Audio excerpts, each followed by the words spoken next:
Hello guys, welcome to yet another class. Today I'm going to be teaching on installation of Crochet Locs. If you are joining us for the first time, you are welcome, and if you've been here before, you are also welcome. Please do subscribe, like and share this video to support us. As you can see on the screen, I am sectioning the hair. I'm going to be doing individual crochet locks.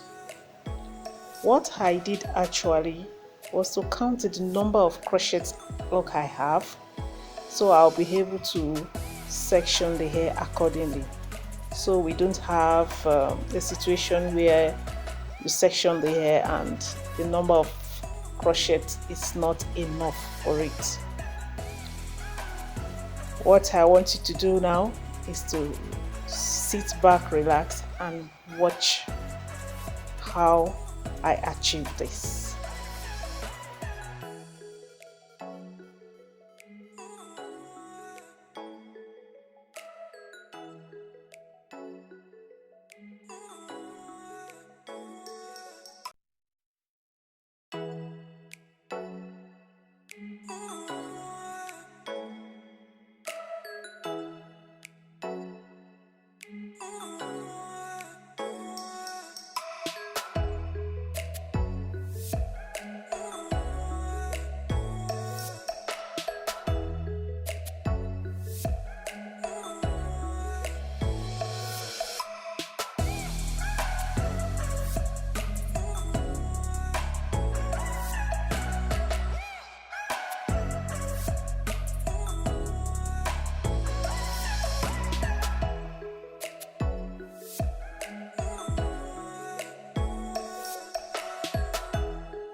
Thank you so much for watching. If you've learned something new and you enjoyed this video, please subscribe and put on the notification bell so you'll be notified when a new video comes up. Thank you and goodbye.